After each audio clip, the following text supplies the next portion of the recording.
আসসালামু আলাইকুম বন্ধুরা, তোমরা সবাই কেমন আছো? আশা করি আল্লাহর রহমতে তোমরা সবাই অনেক ভালো আছো। আমিও আল্লাহর রহমতে এবং তোমাদের দোয়ায় অনেক ভালো আছি। আজকে চলে এসেছি নতুন একটা ভিডিও নিয়ে, আশা করি তোমাদের ভালো লাগবে। তো আজকে হচ্ছে আমি কাঁঠালের বড়া বানাবো, মানে কাঁঠালের পিঠা।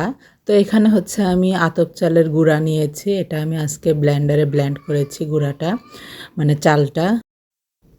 তারপরে হচ্ছে আমি নারকেল, চিনি আর একটু সামান্য লবণ আর কাঁঠালটা ব্লেন্ড করে নিয়েছিলাম। তো সেটা দিয়ে সুন্দর একটা ব্যাটার তৈরি করে নিচ্ছি। তো আমি হচ্ছে কাঁঠালটা সবসময় ব্লেন্ড করে নিই, অনেকে চেলে নেয় কিন্তু আমি চালি না, ওটা অনেক কষ্ট। তো আমি সবসময় এভাবে ব্লেন্ডারে ব্লেন্ড করে নিই। অনেকের ব্লেন্ডারে নাকি ব্লেন্ড হয় না, তো আমার ব্লেন্ডারে হয়। তো সেজন্য আমি ব্লেন্ড করে নিই। তারপরে হচ্ছে আমি এই মাটির চুলায় চলে এসেছি। এটা হচ্ছে অনেক রাতের বেলা, মানে 8টা থেকে 9টা বাজে এরকম, না 9টাই বাজে। তো তখন আমি হচ্ছে মাটির চুলায় চলে এসেছি, কারণ এটা আমি মাটির চুলাই বানাবো। তো হচ্ছে আমি ফ্রাই প্যানে হচ্ছে তেল গরম করে এখানে এক এক করে একটু হচ্ছে বড়া দিয়ে দিলাম। দিয়ে এটা হচ্ছে এখন উল্টিয়ে দেব, সবগুলো বড়াই সুন্দর করে উল্টিয়ে দিব। তো তোমরা তো সবাই জানো যে কিভাবে কাঁঠালের পিঠা বানায় বা কি। তো হচ্ছে আমি এগুলো সবগুলো উল্টিয়ে দেবো। এটা হচ্ছে আমার ছেলে মেয়ের অনেক পছন্দ, কারণ ওরা হচ্ছে কাঁঠাল খেতে পছন্দ করে না, সেজন্য আমি কাঁঠালের সময় হলে আমি এটা বানিয়ে দেই।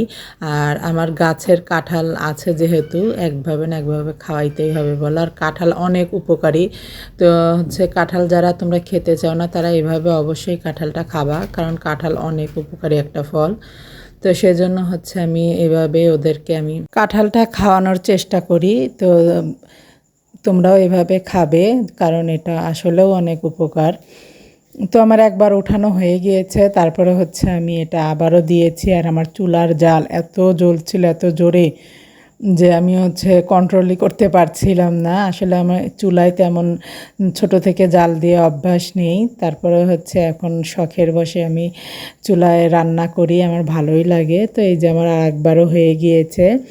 তো এইভাবে আমি সবগুলো ভেজে নিব। আমার অনেক টাইম লেগেছিল, কিন্তু ব্যাপার না, বাচ্চাদের খাওয়াতে গেলে বা বাচ্চাদের ভালোর কথা চিন্তা করতে গেলে আমরা মারা অনেক কিছুই করতে পারি।